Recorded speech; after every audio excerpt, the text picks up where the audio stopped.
book of Genesis, the 6th chapter, and the 8th verse.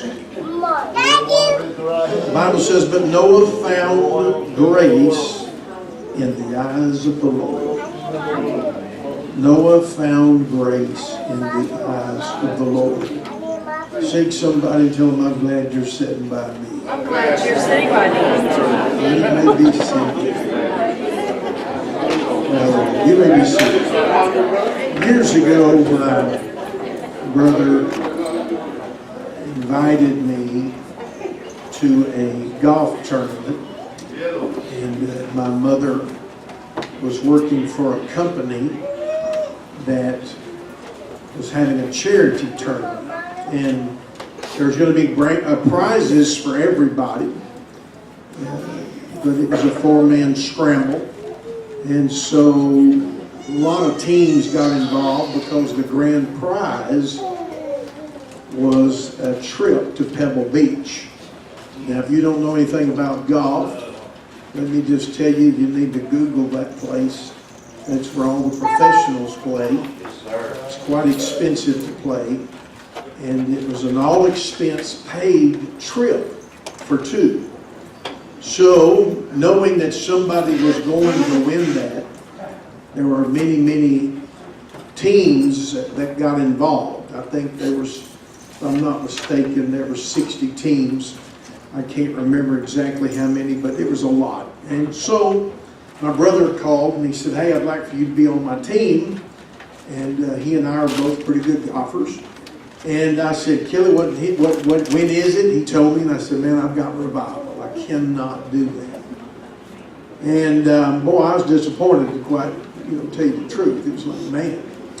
And about 2 months before the tournament, he called me again. He said, hey, Gordon, I hadn't filled that last position, but man, I sure would like for you to be on this team. He said, I've got these 2 businessmen, and Kelly owned his own business, and he said, I've got these 2 businessmen that are going to be playing with us, and then if you could just come. And I said, man, I can't. I've got revival.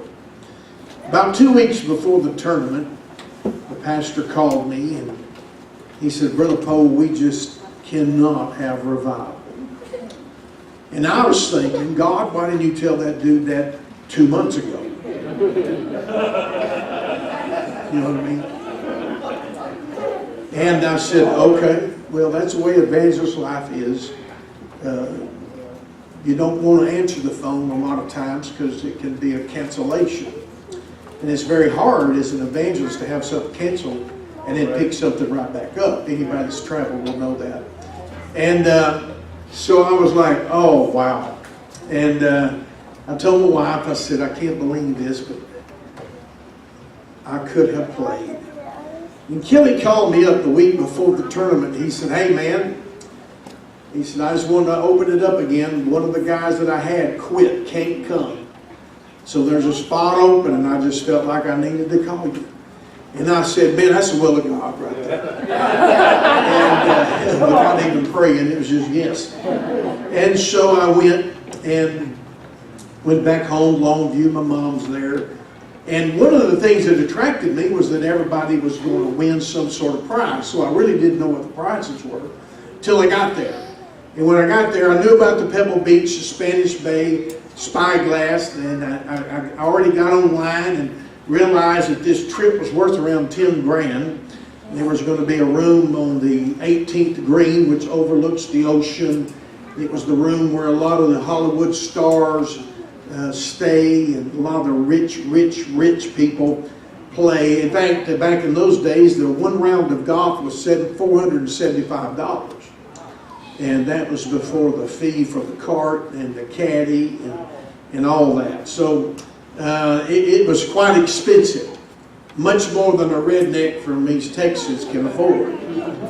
And when your house payment's less than that, I'm like, well, whatever.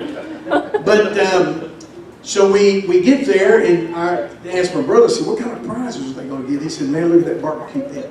Look at that smoker. And I'm like, now, I could do one of them. He goes, we've got, brand new Titleist golf bags, leather. Those are $500. And I was like, oh, man, that'd be nice.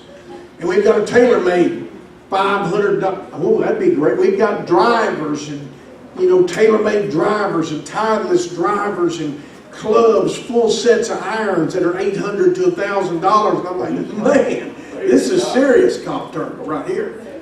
And so, and then he showed me stuff, and he said, you know, we got all that fancy stuff, and then we got some, you know, stuff like T-shirts and shirts and hats and gloves and other stuff, golf balls and all that. But I had my mind on that smoker. I didn't know what I was going to do with it in Pearland, but, you know, I liked it. And so we got on the course, and there were our teammates, and I introduced myself, and they introduced themselves, and Kelly's smiling, and I'm thinking, man, my brother, he loaded up this team. He's got 2 other men that are excellent. We're fixing to take this tournament down. And so the first man got up there. He looked speaky, he had on beautiful clothes. I mean, he looked the part, and he swung, and the ball went about 3 or 4 inches. And I looked at him, looked at my brother just, Mama! Mama! And I said, hey man, did you miss it? He went, yeah. I said, don't worry about it. His partner said, don't worry about it, I got you back. And he put his ball down there, and he hit it, and it went about 15 yards. And I looked at my brother. Kelly's face was all messed up. And I said, well, Kelly, you go ahead and go next. And Kelly hit a big drive, and the guy went, whoa, now that's beautiful. And I thought, this is the first time this sucker's ever seen something go that far. And I hit my drive, and he went, well, you brothers can play golf. And I thought, and I didn't say it, but in my mind I thought, and this is why it's called the golf tournament and not a quilting bee. And so we got in the cart, and those 2 men were riding together, and I looked at my brother and I said, Kelly, I don't think those dudes know how to play golf. He said, no, they probably don't, but I'm trying to get some business from them. I said, couldn't y'all do that over coffee at Shoney's or something? I mean, we're in this tournament, and man, they got our names on the list up there. But they got Gordon Poe, Kelly Poe, and then these other dudes. And I said, Kelly, this is for real. He said, well, Gordon, you know, let's just play the best we can. We're going to do good. And I said, all right, that's faith speaking. And so they got out there and they hit the ball, and his ball went about 15 or 20 yards, and the next guy got up, because where it's a 4-man tournament, you place the ball where the best drive is. Everybody gets to hit. They had so much dirt. They dug up so much dirt. I wanted to call Phil Dirt on 13, please. It was the worst I had ever seen. It was like he hit the ground and the people in China went, boom. Oh, go ahead and pick the rice. And it was just terrible. The next tee, the dude hit and it went in the woods. He went, oh, I think I went in the woods. I said, you did? Yeah, you did way in the woods. I mean, there's birds in that woods and be thinking, I laid an egg today. And Kelly kind of laughed. He said, my brother's a jokester. The next guy got up and he sliced it and it went to the right. And I told him, I said, now that's a boomerang shot right there. That thing come back and hurt you. I was kind of getting frustrated. And so now I got to go out in the woods because this dude that don't know how to play golf don't want to lose a 50-cent golf ball. Now I've got on $100 shoes. I'm looking real good. I walk out in there acting like I'm hunting for it. I don't give a rip. And Kelly said, does anybody look at the creek? And there it was. I said, well, there it is right there. But I had on white shoes, and Kelly said, somebody need to go in. I said, he go in there and get it. That's his ball. And then I noticed that I was sinking. And I took my feet up, and I had orange clay all over my white shoes. And I said, I know you're kidding me. You can't get that mess off. And so I started scraping, and I said, Kelly, this is getting worse. I can't even believe. By the time we got through that day, my pants were tore from briars. My shoes were now two-tone. I had been in the woods where white people never been before, including Daniel Boone.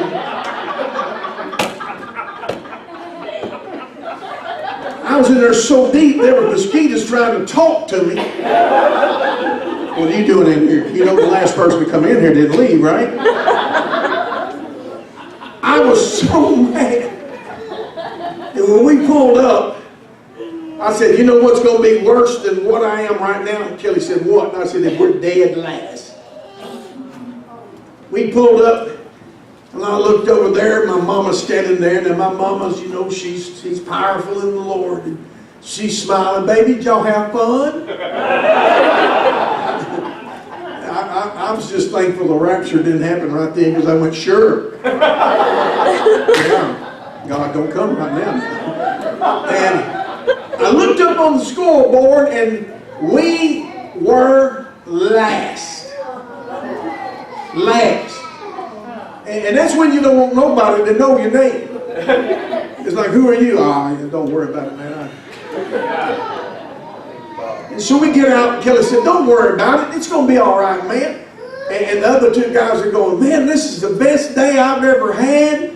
And I told my brother, I said, if you get contracts from both these men, you owe me 10%. I don't know about your pastor. Y'all work that out.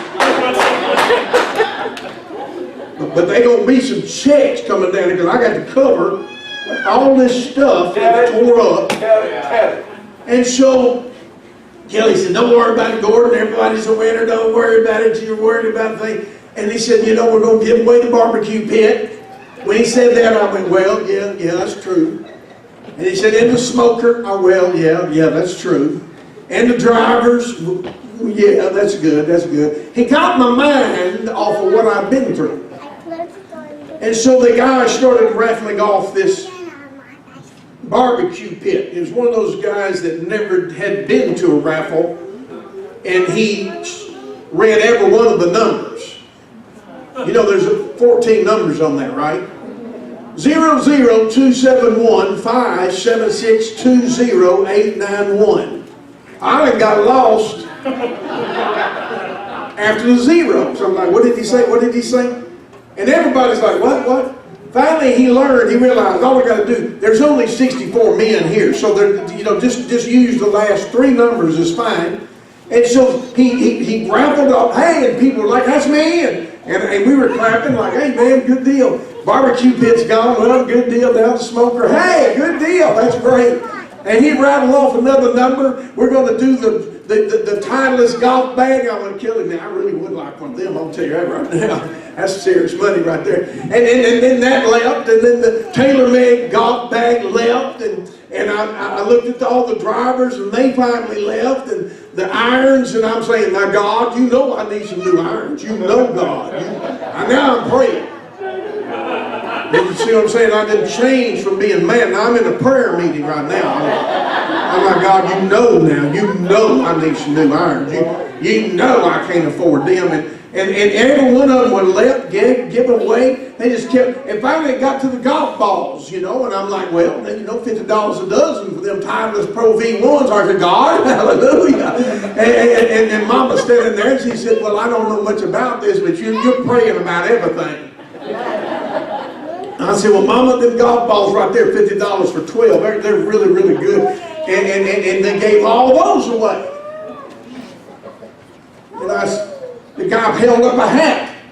We're going to give this away. I thought, well, that's good enough. I can get a new golf hat. I don't care. Gave all those away. Got down to the golf gloves, $12 a piece. Gave all those away. Held up golf tees. Now, folks, you can buy 2,000 golf tees at Walmart for $1.99.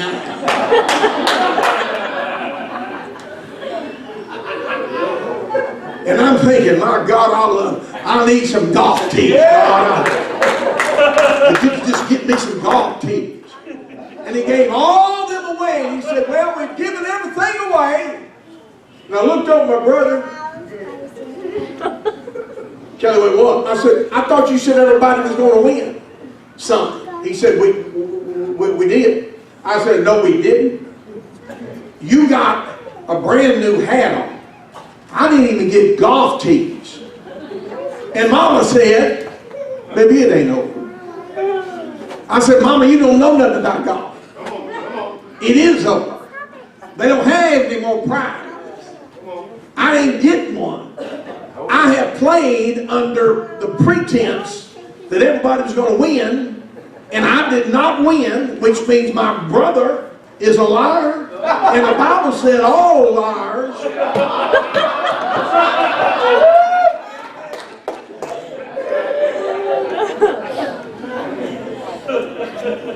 She just said, well, maybe it ain't over. At least you got to come up here and see me. Now, what you going to say to that? Yeah, you're right, Mama. And so then the guy, you know, the TV cameras are all out there, and the guy starts right. He said, now we're going to raffle off that prize, that grand prize. And everybody got happy. Now, I've got my shirt tail out, hat on sideways before it was a hip-hop deal. Mine was from Liam's, you know. It wasn't I wanted to wear it that way. It just been hit so many times. And I got orange and white shoes on. I got tears in my pants. And then t-shirts, those golf shirts, if you ever get a runner in them and you pull it, it just squeezes up somewhere. So I look like I got spider webs all over me. And I'm sitting there and I'm hot and I'm nasty and I'm dirty and I'm ticked. And the guy says, now we're going to call these numbers out. And I'm kind of at the back of the pack now, mad because I didn't even get any golf tees. Mama's standing there smiling.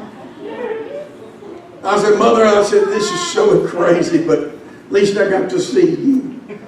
And she said, baby, it ain't over. And I said, okay, all right. And they called out a number. And I was clapping because I just expected. All right. All right. I can't even win golf tees. Help me, Jesus. Thank you, Lord. And the TV camera guy, he's running around doing like this. And the man said, well, maybe I didn't say it loud enough. And he read it again. And my mama said, maybe you might want to look at that number. I said, Mama, I done looked at that number all them times, every time. She said, have you memorized the last 3 digits? And I said, well, no, because it's oh my God.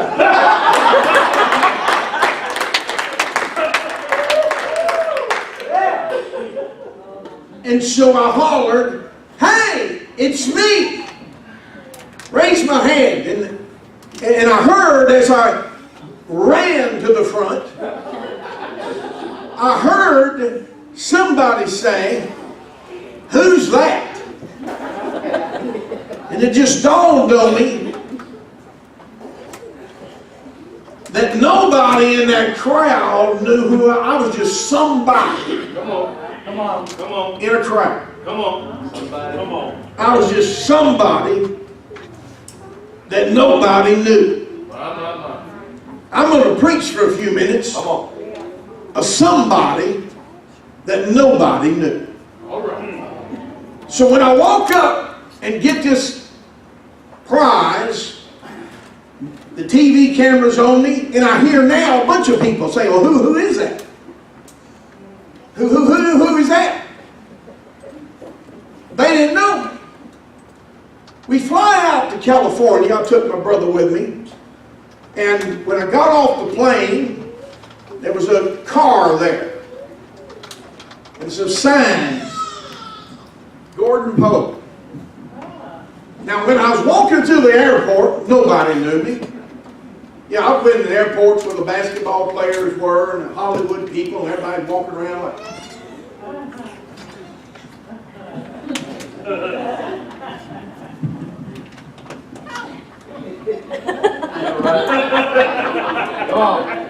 But I walked through there and nobody went, "Hey, you're the winner, right?" I just walked through there, got in the car, we drove, and they put us out at the lodge. But when I got to the lodge, the valet opened the door. Now, when they open the door out there, it's all rich people. All rich people. So they opened something, and then they put the hand out. Every time. I thought they was high-fiving. I said, "Glad to be here, man." Ain't wanting tips. But we're rednecks. We didn't never been out there.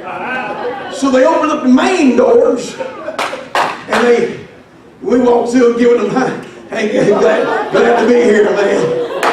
Glad to be here. Glad to be here." Went to the counter, registered. She said, "Who are you?" She didn't even know me. I was a somebody. Nobody knew. And I said, "My name is Gordon Poe." And she looked down the list, people checking in, looking at me like, "Who's that?" But then she said, "Oh, Mr. Poe, all your expenses are paid." I went from a somebody nobody knew to a somebody everybody wanted to know. Right. Because no matter where I went now, we just walked in, and when I said my name, they looked on the list and said, "All expenses paid." At one time, I was a somebody that nobody literally knew. But we had so much fun out there. I mean, we walked off into those granite lounges with our cleats on. Didn't know you wasn't supposed to. We ain't never been there before. We was in a place we had never been because somehow we were a somebody that nobody knew except I found favor. Right. Come on. You're going somewhere. Come on. See, what Mama was saying was it ain't over. In other words, God helped you get here because you could have been preaching a revival, but instead you was praying about coming and God said, "I'm going to answer your prayer." But then you're going to come in last place. Come on now. But last place really is first place. Because you might come in last place with everybody else. And they might not know who you are. But God knows who you are. And God's going to put you in a realm where you are a nobody and now you become a somebody.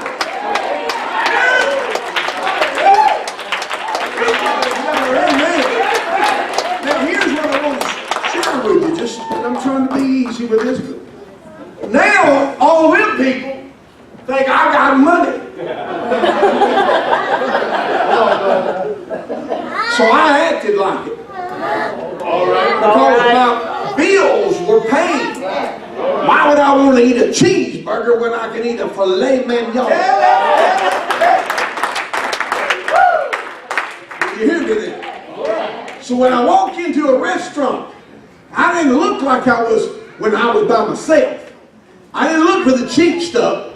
I just told the maitre d' now, "What's the best you have?" By the time we were there 3 days, now everybody know, "Hey, Mr. Poe, how you doing today?" "Fine, Bub, fine. How you doing?" Now they thought it was funny because those rednecks didn't tip nobody.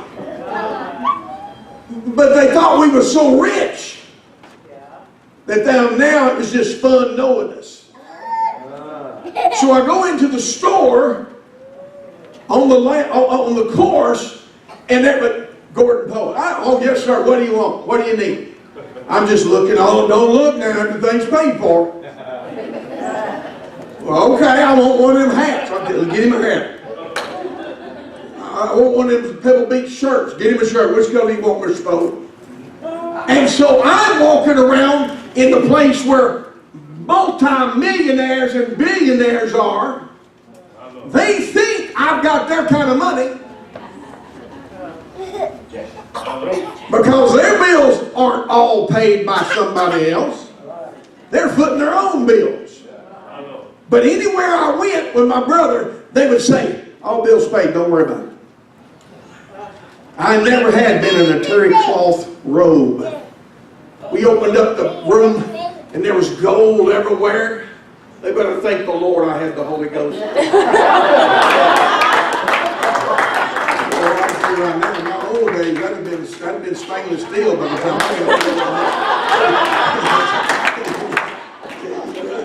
the next person walked in there was going, man, this is nasty right here. Something scraped on the gold.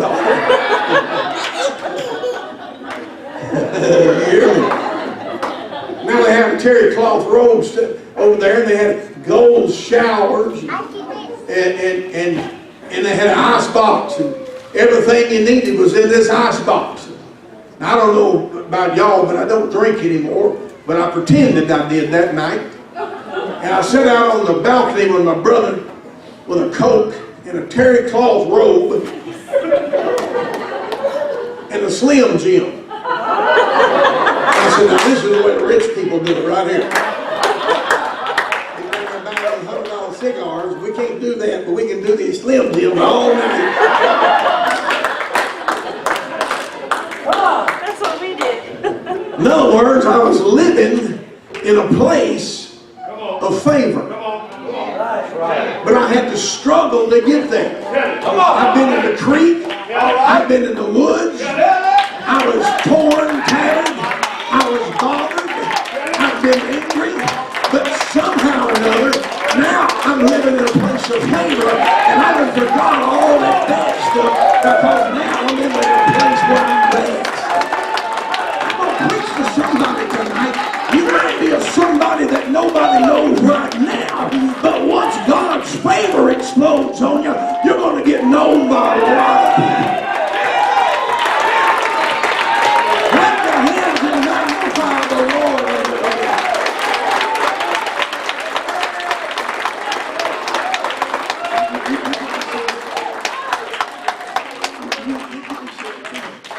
And so we spent a week out there.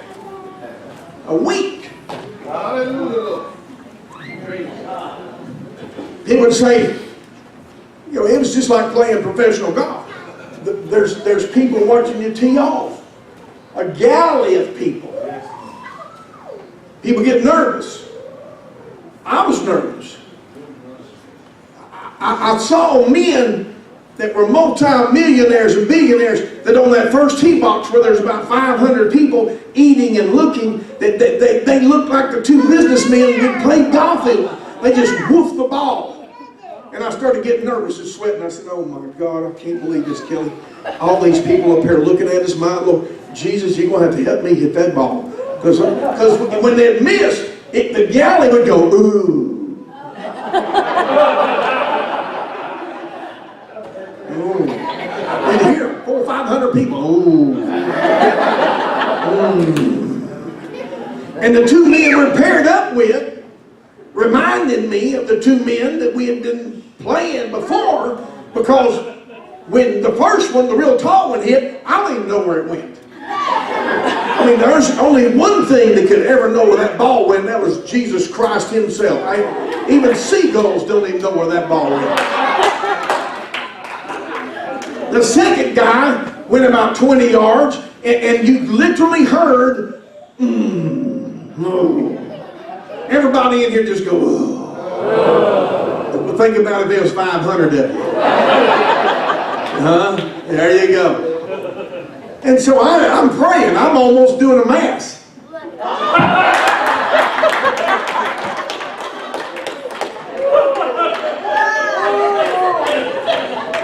not doing anything right now, Jesus, but I'm going to tell you right now, hell, Mary and everybody else, but I'm going to tell you something. Woo, I don't know what prayer really works, but they better be something that works right here. I felt sweaty palms. I felt sweat under my chin. I got in the tee box. It got quiet. And the last thing I remember saying, Jesus, help me right now. And I hit the ball, and it went straight down the fairway. And instead of a ooh, it was like, oh. You know what I did? I turned around. I was a somebody nobody knew, but I turned around and went like this. Man, I could have done better.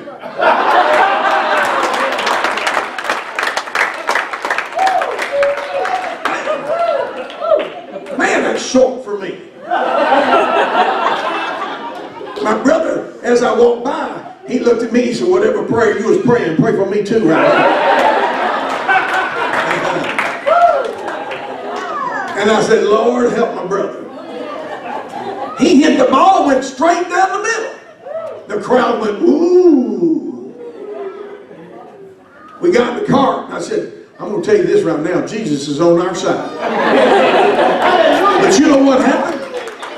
When we got back to the clubhouse, everybody was going, hey, Mr. Poe, how you doing? And I go, there's two of us. Oh, really? Both of y'all brothers? Yeah. Oh, you're the guys that have everything. Yeah, we're going to eat right now. But talk to you just a minute. See, now that we're walking in favor, we don't want to act like we're not walking in favor. Now that we're walking in favor, we want to keep walking in favor.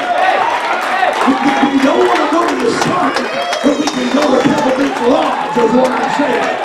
And we don't want to go to the cheap place. When God's got his favor on us, we want to keep going and keep going and keep going and keep going and keep going. Can somebody just stand and praise God right now with a hand clap, with a shout?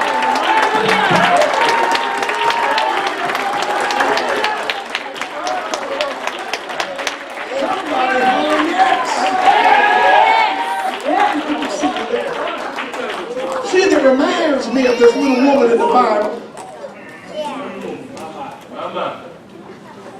We don't even know her name. But we know that she had a very problematic disease. And that day, somebody was going to get healed. All right. Healing was the grand prize. Yeah. Now, she didn't know it. She just decided, I'm going to step out of the house and I'm going to go find Jesus. All right. Come on. I done tried everything else. Right. Now, when she gets to the crowd, there's people in the crowd going, what's this woman doing pushing on me? Who is that? I don't know who she is. Quit pushing on me, girl. What's wrong with you? Who are you? I'm nobody. Don't worry about it. But wait, we're all following Jesus. Well, I ain't following. Yeah. Come on. I ain't just here to be here. Right. I didn't come up in here to just say I went to the church. I didn't come up in here just to say some of y'all might be here. I'm not following him just to get noticed. I need the touching because I'm a somebody right now that nobody knows. But I believe if I can touch Jesus, he'll heal me and they'll be preaching about me 2,000 years later. She became a somebody that nobody knew. But today, because favor exploded on her, are you hearing me right now? Look at you, never say amen. Now when she's struggling and she's touching and bumping, everybody's upset. I mean, it'd be like a rocker at a Kiss concert. They're still alive, I think. I went to see them one time. Man, I used to do some crazy stuff, man. I thought I was going to go see Led Zeppelin one time. Got so messed up and wound up at Donny Osmond concert.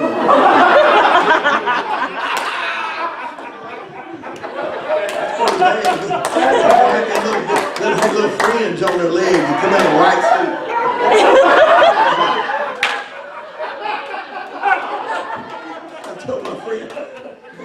Payne right now, Jimmy Payne right now looking like Jimmy Payne looking like an Osmond right now. So we gotta get off this stuff.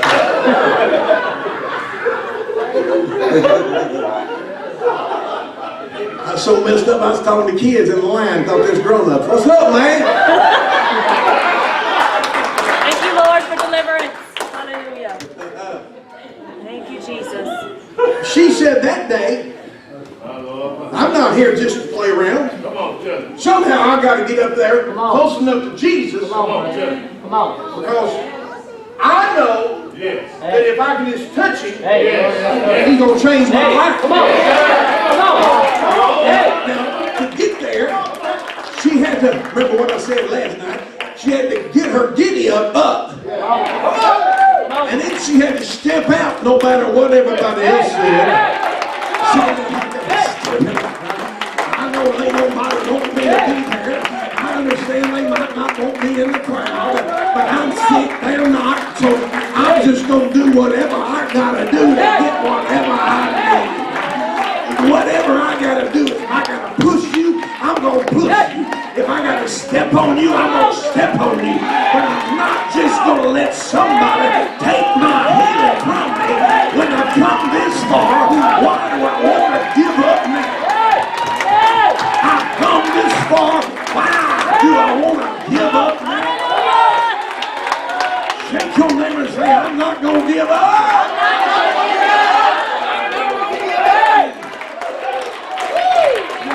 What she didn't know was that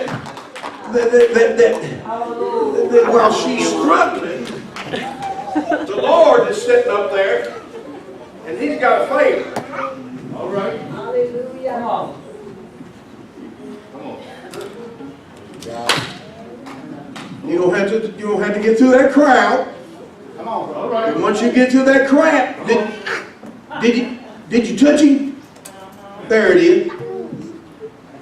Favor exploded on her. Watch what it doesn't say. That everybody got healed. It said that she got healed. In other words, favor said, I've been following this one lady for one purpose, and now that she touched him, I'm designated to become her favor, and now she's walking in the favor of the Lord. Somebody tonight has to understand that favor is about to burst into your life. Some favor is about to bust up in your life. Somebody needs to understand. You didn't come up in here for nothing. God has been watching you struggle. God has been watching you go through it. But favor is about to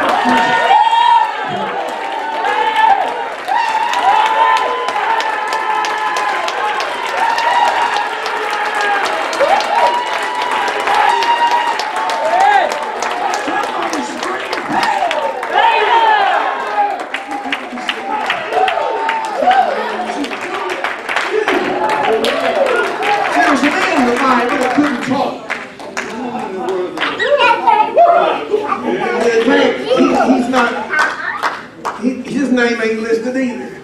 All right. The Bible calls him a dumb man. I've known some dumb people who can talk. But this was good. Come on. So in other words, he can't even express to anybody how miserable he is. Yeah. It's just not able to tell you how bad it is. But that day, Jesus is going to heal somebody.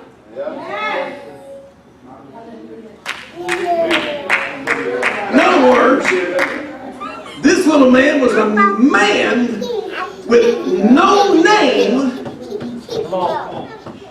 and had every reason to just sit there and say, I just have to live this way.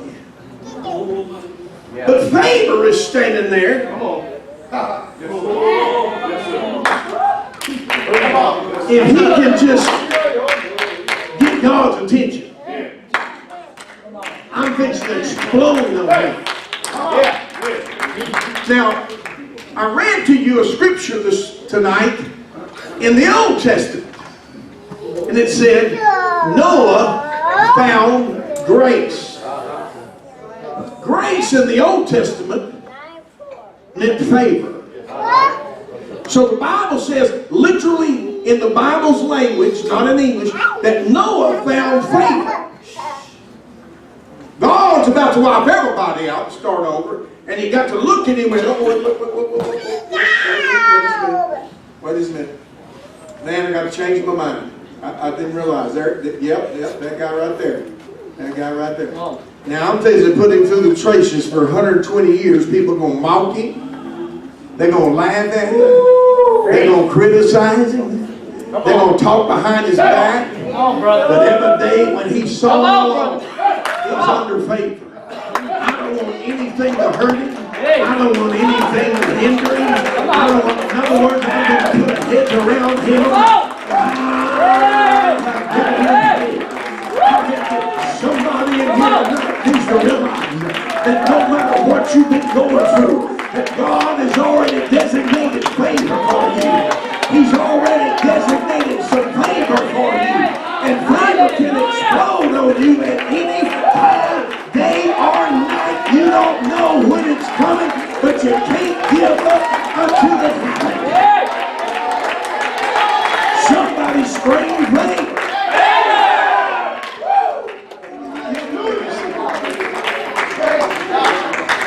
Favor. Everybody say favor. I've got a red truck out there. It's a Lone Star Dodge, a silver package, only made in Texas. Yeah, see, we Pentecostals have been trained not to express our blessings because we don't want others to feel out of place. Well, I don't even know where that mess came from. I'm not expressing to you my wealth. I'm expressing to you my favor. Hey! Amen. Come on. Amen, brother. Come on, sir. Hey! Come on, brother. See, don't get mad at me because God blessed me. What you need to learn is to find how God blessed me. And say, hey, God can give me that truck. God can give me that truck. Look at your neighbor and say, amen. Amen. So when I went up there, I had a Genesis, one of those sports car things. Man was hurting my back. And a beautiful car, loved it, but hurt my back. And took my boy up there to this place to get him a truck, look at the truck. We found him a 215. No, he said it was a 216. It must have been a 216. He had a wreck, totaled it out. And so the insurance, you know, me and the insurance company done hacked. I ain't just going to say, okay, any insurance people. Hear me right now? We're going to fight. I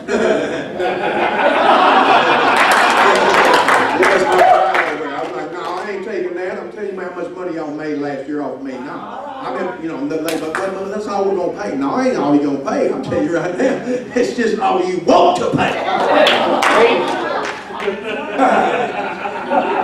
My mama says me and my brother were ones that invented copper wire because we was fighting over a penny.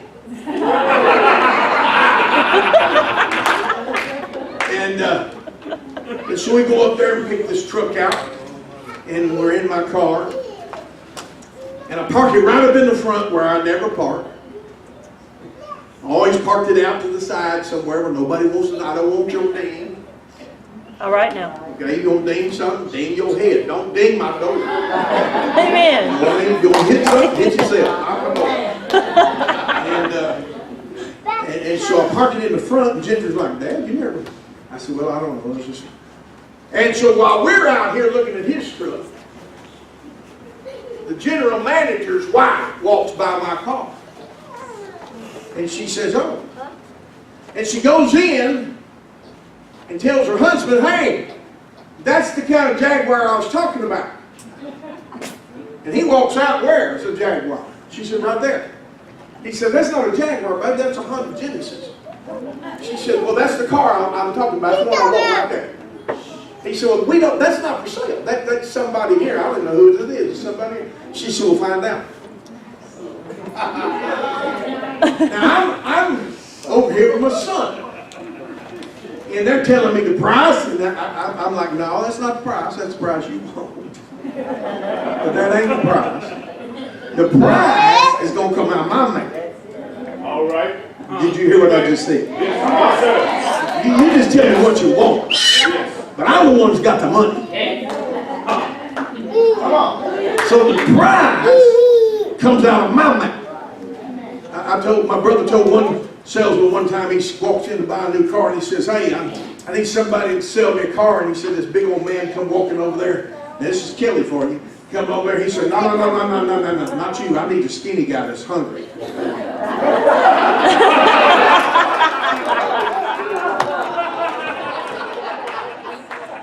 my brother's tough, man.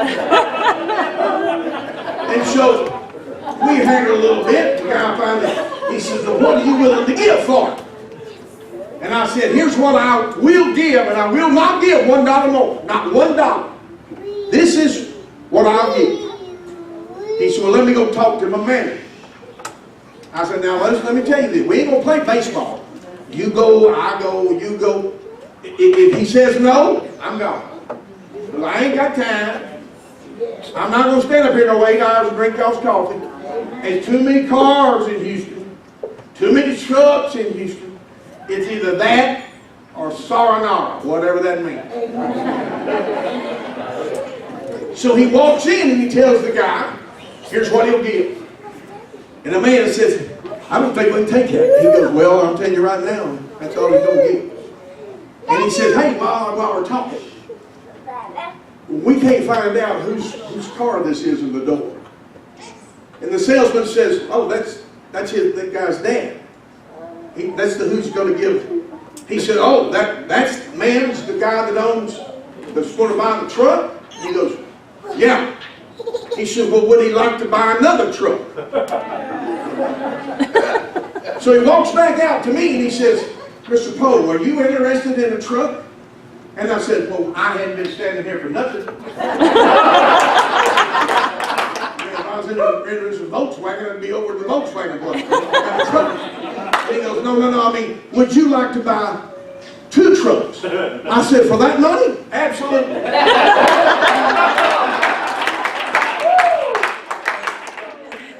Wait about an hour, I'll go get cash. And he said, no, I was just wondering if you might, don't you own that white Genesis? I said, yeah. He said, well, I was wondering if you might want to trade that in. We're kind of interested in that car. I said, well, I might, but we're after this.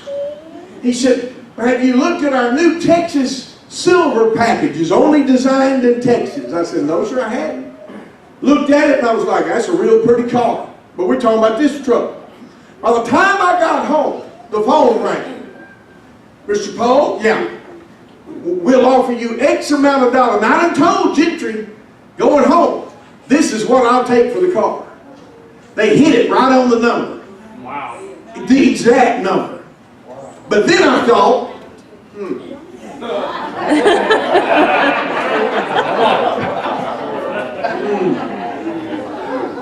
I said, well, let me think about it. The next morning he calls me back and he says, we'll give you 1,000 extra. I hung up the phone and told my wife, I'm finna go get me a truck. Now what I'm saying is, when I walked on the lot, I was a somebody nobody knew. That's good. But the problem was, when I walked on the lot, God knew I was on the lot.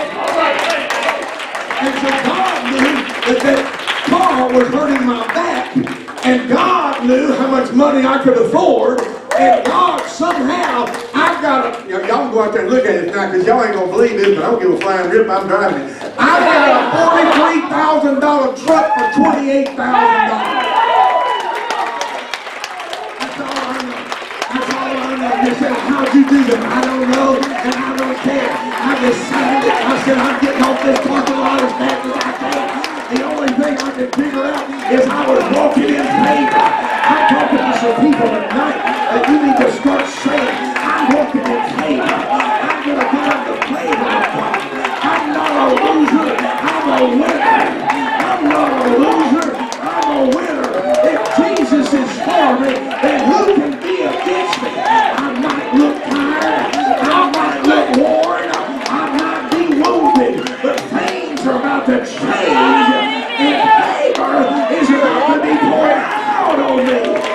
Somebody give God a little praise.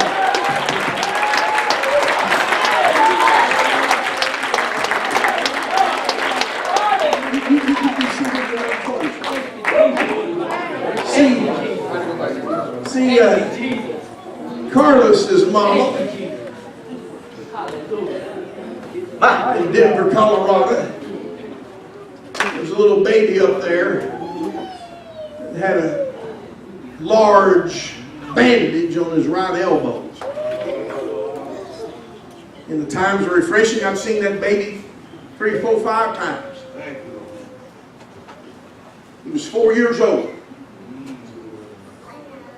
Carlos's mama had him prayed for, prayed for, prayed for, prayed for, taken to the doctor, prayed for, because he had a cancer that was eating his arm up. And that night I said, where's that baby that's got that big bandage on his right elbow? Now, we've got about 1,500 people there. And there were some people like, oh, he just embarrassed that mama.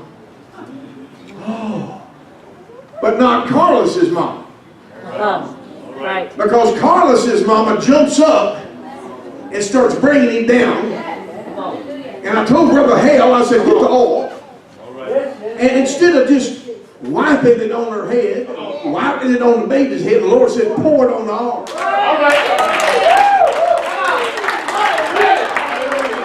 And I said, Mama, we're going to do something very strange, but God's about to do something very powerful. I held that hanky up in that prayer towel up under there, and I poured that oil up on that arm, and we started praying, and Carlos and his mother went from the TOR to the doctor the next day, and by the next night she was back in service, and she's screaming and shouting and dancing, because somehow or other, in 2 days, that cancer dried up to a scale on his heart. Carlos is alive tonight, and he'll show you. That's where God healed me of my cancer. That's where God, he found favor that night. Her mama found favor that night.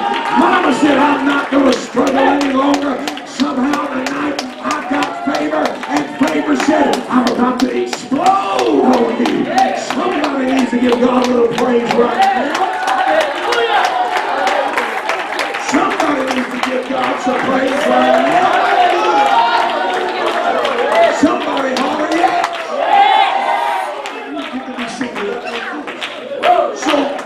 So you never know when it's going to happen. You just have to believe it is. Hey, come on, bro. You just have to say, that's why I like preaching in black churches. In black churches, they just throw down and say, I'm blessed and highly favored. Come on. The one thing about a black church, a white church will preach you to death. A black church, if you see them doing this, and they gonna leave. They just leave. If you don't do good, they just walk out. I had one friend that preached one. He said it preached down to about 600, down to about 50 people. He said after church, he said, I guess everybody left that wanted to leave left. And one lady said, not everybody.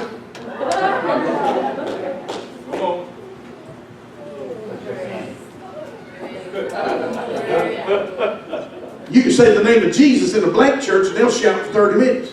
You say the name of Jesus in a white church, it's like, what? What are we supposed to, what? That's true. That's the truth. What are we supposed to do? Go ahead. That's when I listen to Shirley Caesar a lot, good black gospel singer, because you only got to know 4 words. You don't have to know the whole song, just Jesus! That's what I was doing. Grandma right here, because it's like that girl's singing, man. She don't care. She don't even care if y'all like it. She's up here. Oh. Yeah!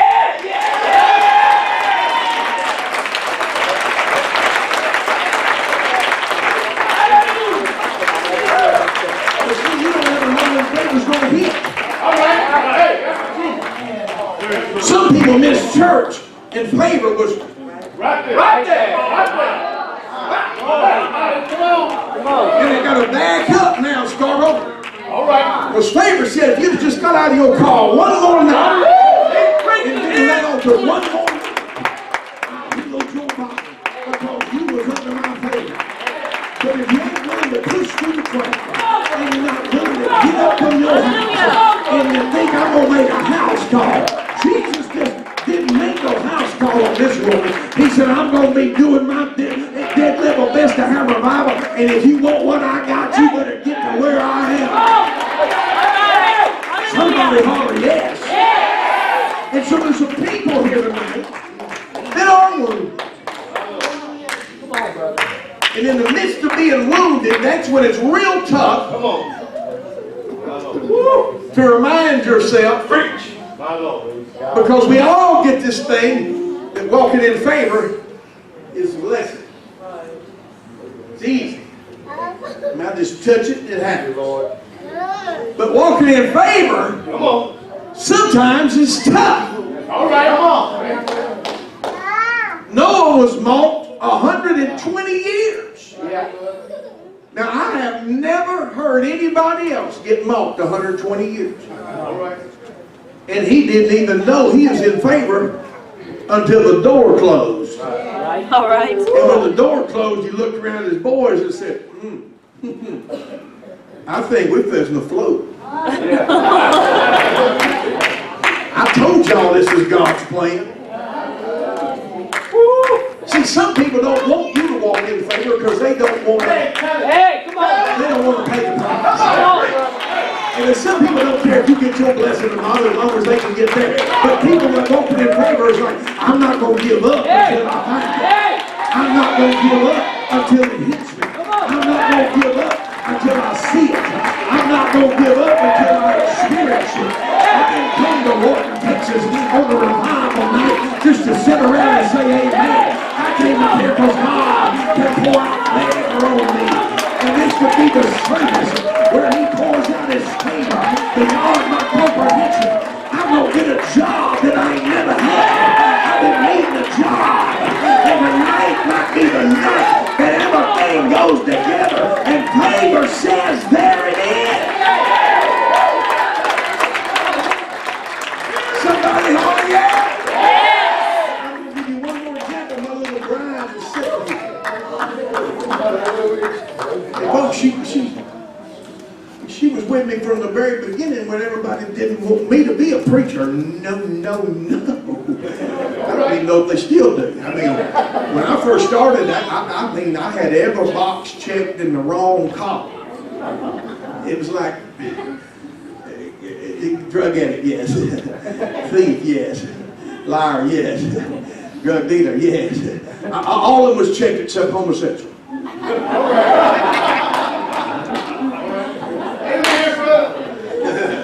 I heard one man get up one night and said, God delivered me. I did everything the world had to offer. He was introducing me and I got up and I said, well, brother, I appreciate that because I knew God was going to deliver somebody. Now, I didn't try that homosexuality, but I had everything else on the list. He went, oh, no, I didn't mean that.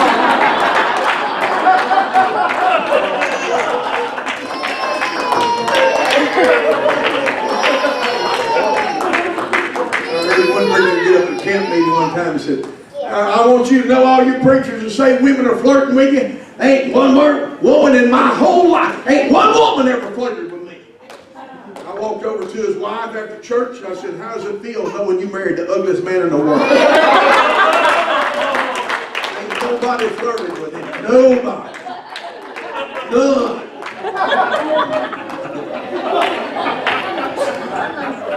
I mean, you batted your eyes at him and he jumped.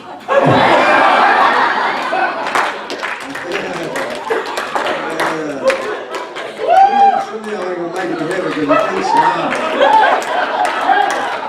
And so my little wife is over there, and we're struggling. We lost everything down to a little room, and the bed's broke. We didn't have a chest of drawers, had a beanbag with duct tape. We had a little table with 2 chairs. She's working at a dry cleaner. It's about $2.50 an hour. I'm preaching and losing money every week. First check I ever had for preaching 5 days was $30. Took me all over 75 to get there, back and forth. I will tell you, after a while, it's like, did God call me? She's hanging clothes and putting that plastic bag thing on them. jumps on her at work, whips her. She's mad because she's Pentecost. But little did we know that my wife and I were walking in favor, because it didn't feel like it. All right, Ted.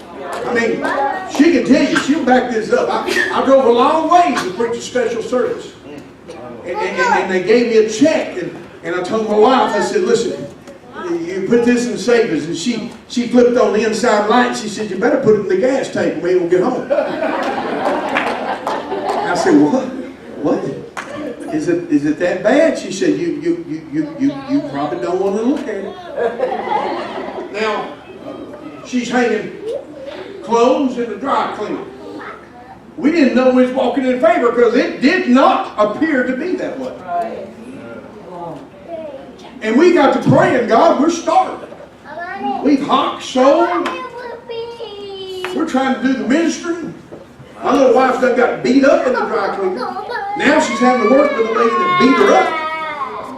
And God, we need some help. We didn't know we was walking in faith until one day a man walks in and says, are you Sherry Poe? She said, I am. He said, I got a job for you, and it's making, and he told her what it was. When she called me, I said, did you take it on the spot? She said, I sure did. I just wanted you to know about it. In other words, she went from dry cleaning to being an administrative secretary in one little week. Then I'll tell you what God's going to do to some people in working today. If you need God to give you some favor, why don't you run up to the front and throw your hands up and start praying for God? I need some favor in my life. I want that favor to explode. I want that favor to explode in my life. Come on, let the Holy Ghost start moving on you. God, I need that favor.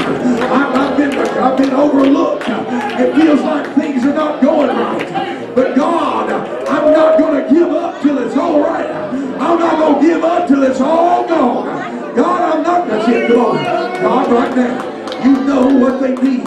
You know what they need. You know what they need. Come on. Pray for somebody right next to you. This is where 2 and 3 agree, touching any one thing. God might be